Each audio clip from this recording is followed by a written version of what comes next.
Olha, todo mundo já ouviu falar que interpretação de texto é muito importante para a prova do Enem, que você precisa saber interpretar texto para ir bem. Mas o que ninguém te fala é o que você precisa fazer de verdade para interpretar melhor esses textos.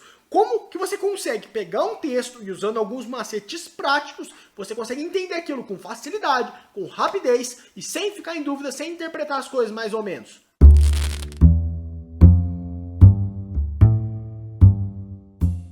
Fala galera, beleza? Seja muito bem-vindo, seja muito bem-vinda. Eu sou o Theo, sou estudante de medicina da USP, quinta maior nota do Brasil no Enem 2021. E hoje eu vou te mostrar os macetes práticos que eu utilizava e que eu utilizo até hoje, na verdade, quando eu preciso resolver uma questão, quando eu preciso de interpretação de texto, para deixar a minha vida muito mais fácil. Então bora lá. E uma coisa importante, pessoal, é que às vezes a gente pensa que interpretação de texto é linguagens. Ah, eu vou aprender interpretação de texto, então eu vou bem em linguagens. E isso é verdade. Linguagens exigem muito interpretação de texto, além de algumas outras coisas que a gente vai falar em outros vídeos aqui no canal. Mas interpretação de texto é fundamental para tudo, para linguagens, para matemática, para natureza, para humanas. Inclusive, com uma boa interpretação, você consegue ali muito mais acertos na prova de humanas do que se você depender só de conteúdo. Em matemática, se você não tiver uma boa interpretação, você vai cair em pegadinha pra caramba. Em natureza, como eu até já mostrei em vídeos aqui do canal, se você não consegue interpretar direito, você não consegue relacionar com qual conhecimento que você estudou ao longo do ano, então você não resolve a questão. Então, interpretação de texto está por trás de tudo. Por isso que as questões que eu vou mostrar aqui na prática nem são todas de linguagem.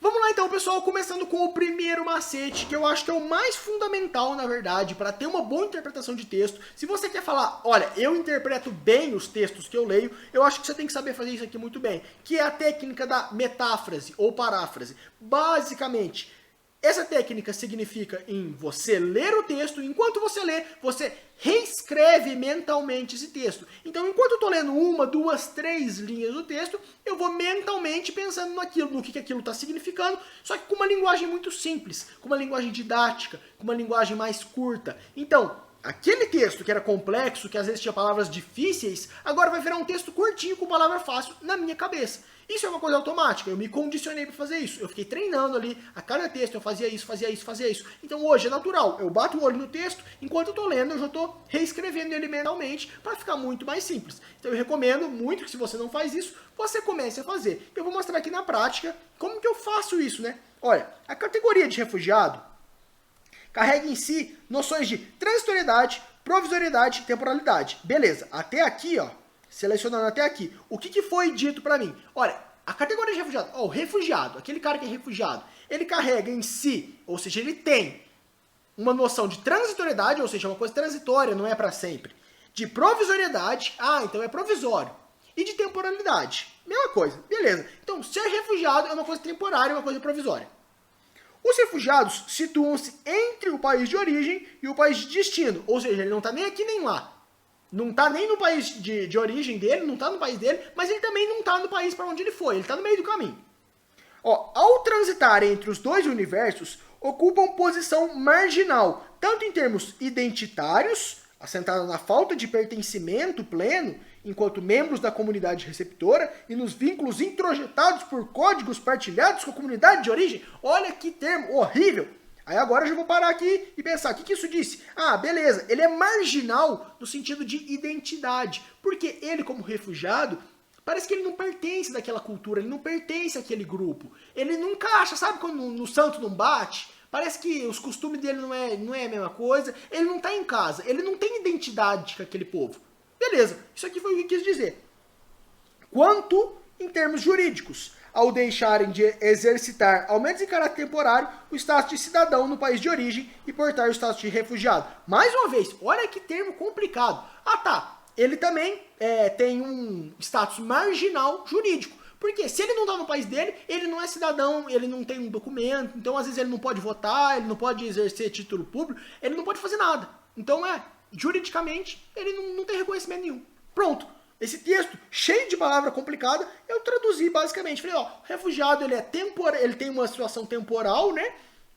Sendo que ele não tá nem no país dele, nem no outro país, e que ele não tem vínculo com a comunidade, porque o santo não bate, os costumes são diferentes, e ele também não tem segurança jurídica, porque ele não é um cidadão, ele não tá no país dele, ele não tem os direitos dele. Isso aqui é o que o texto queria dizer. Claro que eu faço isso aqui extremamente rápido, mas mostrando aqui para vocês, eu fui falando, fui mostrando de uma maneira um pouquinho mais detalhada. Se você consegue fazer isso, a resposta da questão já fica automática, ó. A condição de transitoriedade dos refugiados no Brasil, conforme abordado no texto, é provocada pela associação entre desenraizamento cultural e segurança legal. É o que eu falei, o primeiro ponto e o segundo ponto, né? Isso aqui seria de identidade, isso aqui seria jurídico. Só com a técnica da metáfrase, só reescrevendo mentalmente o significado do texto, a gente matou a questãozinha. Mas beleza, então, a gente fez aqui a primeira habilidade, né, o primeiro macete. A gente tem agora o segundo, que é a leitura direcionada. Isso aqui é básico do básico do básico, mas é importante demais. Porque o que eu mais vejo é gente lendo poema, lendo aqueles textão de linguagem, sem nem saber o que está procurando. Meu Deus, cara, se você não tem um direcionamento na sua leitura, sinto muito, você não vai fazer a prova do Enem, porque ela é uma prova extremamente grande, você tem que ser direto, senão você não acaba e você se cansa. Então, leitura direcionada é uma técnica fundamental para você conseguir ir bem ali nas questões que exigem uma mínima intervenção de texto, ou seja, praticamente qualquer questão. Como que eu faço na prática essa leitura direcionada? Basicamente, eu vou começar olhando aqui o comando da questão, ó. Que tipo de ação tomada por empresas reflete a forma de territorialização da produção industrial apresentada no texto? Ah, beleza, eu quero saber quais ações que as empresas podem tomar que vão refletir esse conceito de territorialização da produção aqui que o texto me apresentou. Beleza, o que eu tenho que procurar no texto? O que é territorialização da produção? Isso. Se eu procuro o que é a territorialização da produção, eu penso agora em que ações que as empresas podem tomar que está refletindo isso, e beleza, eu acerto aqui a minha questão. Só que se eu não tenho esse direcionamento, até que esse texto que eu escolhi aqui é um texto pequeno. Mas você pega aqueles textão de 2 páginas em linguagens, se você não lê o texto com esse direcionamento, procurando o que você tem que procurar, cara, sinto muito, mas você vai se perdendo nas informações e você não vai achar a resposta certa. Mas perfeito, então, esse é um macete bem básico, então eu nem peguei uma questão só para ele, porque eu já queria agora emendar o nosso terceiro macete, a terceira técnica, a terceira habilidade, que é grifar, circular e desenhar. Parece brincadeirinha de criança isso, mas sinceramente vocês não sabem o tanto que isso aqui ajuda. Vocês não têm ideia do quanto isso aqui ajuda mesmo. Se você pega a prova, aquela prova gigantesca do Enem, cheia de páginas, é praticamente um livro. Você vai juntar os 2 dias do Enem, é um livro que você vai ter que ler ali em poucas horas no seu domingo. Se você não faz um destaque visual, sinto muito, mas você nunca vai conseguir ter direcionamento e fazer a prova rápida. Você nunca vai conseguir bater o olho, relembrar aquela informação central do texto, já ir para a alternativa, conferir se está correto. Então nisso você vai cair mais em pegadinha, você vai errar mais por bobeira. E tudo isso se soluciona com uma dica fácil. Grifar, circular e desenhar. Você tem que lembrar no Enem, a gente só tem uma cor, só a cor preta. Então, para diferenciar as coisas, eu gosto de grifar uma coisa, circular aquilo que é extremamente importante e desenhar alguma coisa quando eu quero facilitar ainda mais o entendimento. Por exemplo, nesse texto aqui, vou mostrar na prática o que eu iria grifar, o que eu iria circular. Olha, qual tipo de ação tomada por empresas? Ação tomada por empresas é uma coisa central, então eu vou grifar. Reflete a forma de territorialização da produção industrial. Isso aqui é o conceito central, por isso que eu vou circular. Apresentada no texto. Ok, aí agora eu vou lá no texto. E ó, eu grifei uma parte já e circulei outra. Olha. As grandes empresas seriam certamente representação de um exercício de poder ante o grau de autonomia de ação que dispõe. Tá, aqui não me pareceu tão importante ainda. O que se pretende salientar é a ideia de enclave, e aqui já é mais importante. Plantas industriais que estabelecem relações escassas com o entorno, mas exercem grandes influências na economia extralocal. Então aqui ele me falou dessa ideia de enclave e ele me explicou o que é esse enclave. Eu grifei o que seria ali o enclave que ele estava falando, né, que é a ideia, e circulei o que seria a explicação. Mas agora eu vou desenhar para ficar ainda mais claro. Não necessariamente você precisa fazer isso sempre, mas uma questão que mesmo assim você não entendeu. Tenta desenhar. Olha, essa aqui vai ser a nossa querida empresa, que vai se chamar E. Ele me falou que a empresa tem relação escassa com o que está em volta dela. Ah, então o que está em volta não tem muita relação. Só que o que está na economia extralocal, está lá longe, essa aqui vai ser a outra empresa que está lá longe, que por isso ela vai chamar de L, tem uma relação bacana. Ah, então ele tem relação com empresa que está super longe, só que não tem relação com o que está em volta. Isso aqui é a forma de enclave, isso aqui é a forma de territorialização que o texto me falou. Agora a gente resolve a questão. Qual tipo de ação tomada por empresas reflete isso? Criação de vilas operárias? Ah, vilas operárias é no entorno, então não. Vilas operárias estaria aqui. Promoção de eventos comunitários? Se é na comunidade, é no entorno, então não pode ser.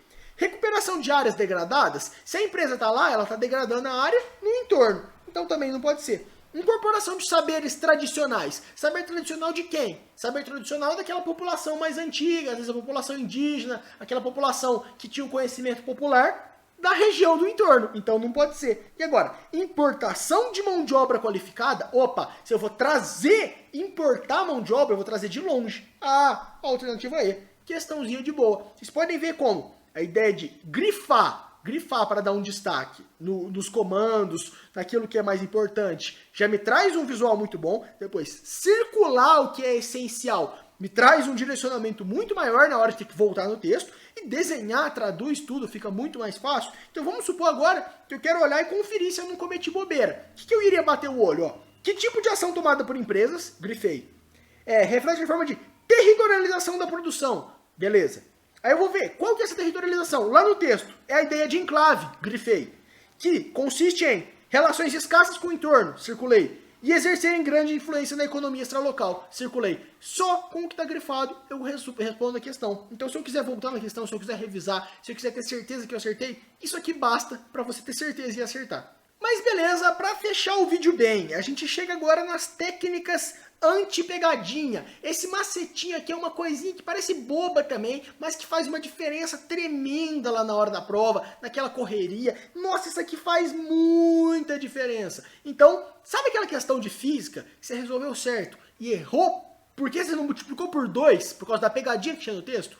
Com isso aqui, você nunca mais vai errar esse tipo de questão. Eu vou mostrar para vocês, na prática, como fazer isso. O que é essa técnica anti-pegadinha? Olha, lendo primeiro o comando da questão. O valor da resistência elétrica da polianilina na presença de altas concentrações de amônia em Ohm é igual a... Ele me pediu a resistência elétrica. Ok. Dispositivos eletrônicos que utilizam materiais de baixo custo, como polímeros, semicondutores, têm sido desenvolvidos para monitorar a concentração de amônia. Tá, até aqui não me falou nada demais. Agora começa a ficar importante. A polianilina é um polímero semicondutor que tem o valor de sua resistência elétrica nominal quadruplicado quando exposta a altas concentrações de amônia. Isso aqui, ó, quadruplica quando tem muita amônia. Putz, isso aqui tem cara de pegadinha. Então faz assim, ó, faz essa estrelinha aqui do lado, e marca uma estrelinha do lado do número da questão. Então pronto. Antes de resolver a questão, você vai ver a estrelinha e você vai voltar e ler isso de novo para ter certeza que você não está caindo na pegadinha. Vamos lá, rever o resto da questão. Na ausência de amônia, a polianilina se comporta como um resistor ômico. E sua resposta elétrica é mostrada no gráfico. Então, sem amônia, a resposta é essa aqui, né? Se a gente lembrar, só resolvendo rapidinho, U igual a R vezes I. Isso aqui é a fórmula. Eu sei o U, que é a diferença de potencial, eu sei a corrente, que é o I, eu vou calcular a resistência. Resistência vai ser igual a U dividido por I. Vamos pegar um ponto aleatório no gráfico. Por exemplo, esse ponto, 3. Então, U vai ser igual a 3, e quando U é 3, a gente tem que a corrente é 6 vezes 10 a menos 6. Então, 6 vezes 10 a menos 6. Tudo isso aqui vai dar 30 vezes 10 a quinta dividido por 6. Eu passei o 10 a menos 6 para cima, então agora ele passou positivo, né? Estava negativo, passou multiplicando agora positivo. Isso aqui vai ser igual a 5 vezes 10 a quinta. Ah, achei a resposta, ó. 5 vezes 10 a quinta, letra D de distrator. Letra D de distrator. Porque, ó, nunca marca a resposta antes de voltar na estrelinha anti-pegadinha. Agora você vai voltar lá e você vai ler. Ah, a polianilina é um polímero semicondutor que tem o valor de sua resistência elétrica quadruplicada quando exposta à concentração de amônia. E ele me fala, qual que é o valor da resistência quando tem amônia? Então é isso aqui, vezes 4, 20 vezes 10 a quinta, ou 2 vezes 10 a sexta, a alternativa E. Para quem está fazendo a prova na pressa, para quem ali leu uma vez o texto e já foi de cara fazendo o gráfico, vai errar a questão e depois vai chorar. Ai, errei porque eu esqueci de multiplicar por 4. Pô, tá aí, ó, a técnica anti-pegadinha. É só você usar. Leu o texto, viu a pegadinha? Marca uma estrelinha, porque a chance de você esquecer é muito grande. Só que se você coloca a estrelinha, você vai lembrar que tem uma pegadinha. Então, antes de marcar a resposta, você vai lá e volta na pegadinha. Senão, a chance de passar batida é grande. Pensa uma prova com 90 questões, uma vez ou outra isso acontece e você perde o seu acerto.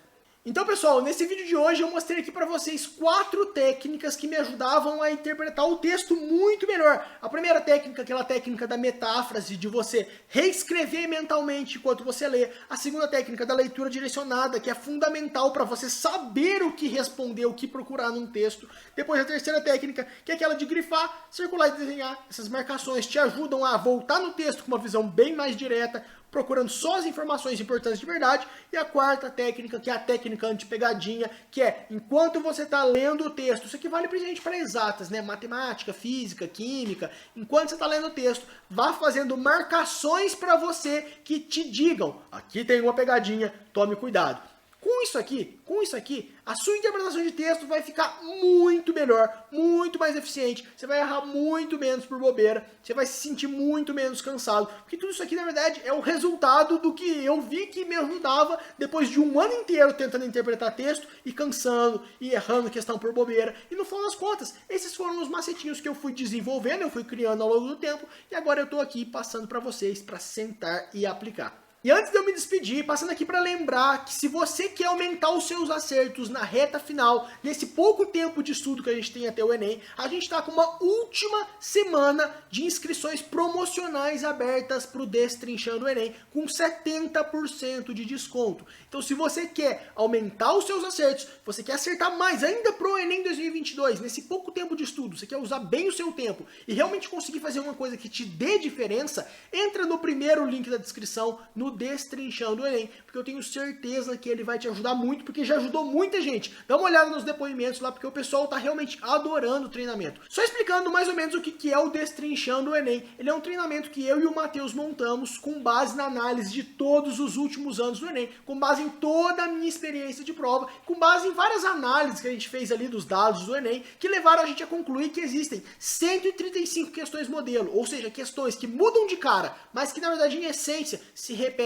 ano após ano no Enem. E com base nessas 135 questões modelo, a gente realmente ali separou cada modelo, pegou várias e várias questões de cada modelo que caíram ao longo dos anos e montamos mais ou menos 40 aulas com esses modelos de questões. Então em cada uma das aulas a gente vai pegar várias questões modelo, a gente vai mostrar o padrão de identificação dessa questão em várias questões, a gente vai te dar o conteúdo teórico que você precisa saber para acertar essa questão modelo e também a gente vai mostrar as possíveis pequenas variações que esse modelo sofre. Então nisso, você assiste a aula, você aprende o conteúdo, você aprende o modelo e você ganha mais acertos, você ganha mais segurança, você resolve a prova mais rápido, com mais confiança. Mas agora sim, eu vou ficando por aqui, pessoal. Se você gostou do vídeo, dá aquele like para apoiar o meu trabalho, se inscreve no canal se você ainda não é inscrito. Se você já é inscrito, ativa o sininho de notificações e acompanha a gente também lá no Instagram, o Lastro Oficial, para ficar por dentro de todo o conteúdo que está saindo por aqui, porque está saindo muito conteúdo. Aquele abraço.